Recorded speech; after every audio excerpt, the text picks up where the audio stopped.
unexpected sight. When he was out here last night, the wide curve of road that ended in a patch of meadow overlooking the Clearwater River had been empty.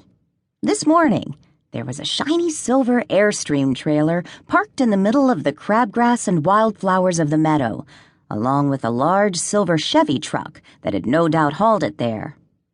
Liam blinked in surprise as he eased his squad car to a halt a few yards away. He didn't know anyone in the area who had such a fancy, expensive rig, and he couldn't imagine a stranger being able to navigate his way into the back of Beyond Corner on a bumpy, tertiary road in the dark. But clearly, someone had. Swinging his long legs out of the driver's side door, Liam thumbed the radio on and checked in with Nina in dispatch, hoping fervently she would tell him the girl had turned up, safe and sound. No such luck. "Do you know of anyone around here who owns an Airstream?" he asked her. "Any of the gang down at Birdie's mentioned seeing one come through town?" Birdie's was the local bakery diner Gossip Central.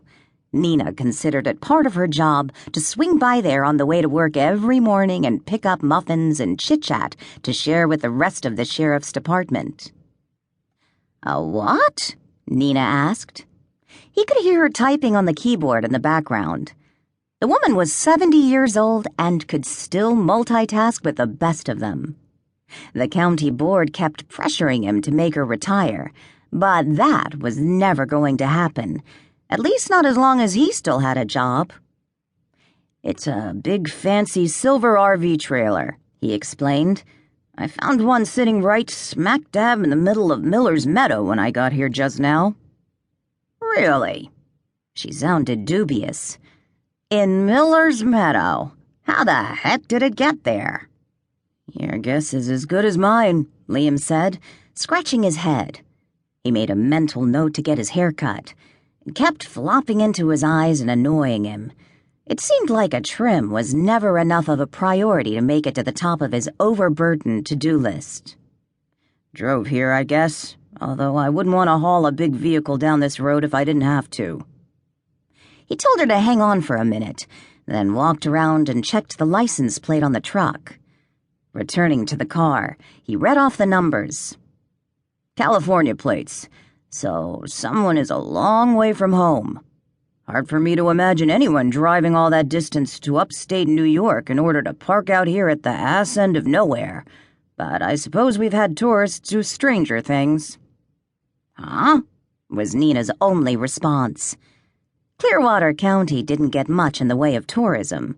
A few folks staying at the bed and breakfast in West Dunville, which had both a tiny winery and an antiques shop, as well as an old mill that housed a surprisingly good restaurant. Campers during the summer who used the small state park outside of Dunville proper. Other than that, the only strange faces you saw were those of people driving through on their way to someplace more interesting. More tapping as Nina typed in the information he'd given her. "Huh?" she said again. "There's nothing there, Sheriff." "No wants and warrants, you mean?" He hadn't really expected any, not with an Airstream, but would have been nice if the gods of law enforcement suddenly decided to smile on him and just hand over a suspect. Preferably one who still had all the children alive and well and eating cookies inside a conveniently located trailer. He sighed. There was no way he was going to be that lucky. "No anything," Nina said slowly.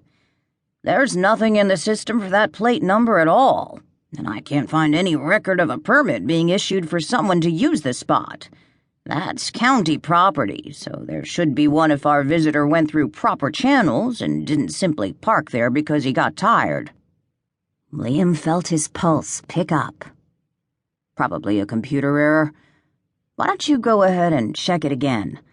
I'll get the inspection number off the windshield for you, too. That should turn up something." He grabbed his high-brimmed hat from the passenger seat, setting his face into official business lines. "I think it's time to wake up the owner and get some answers." The radio crackled back at him, static cutting off Nina's reply.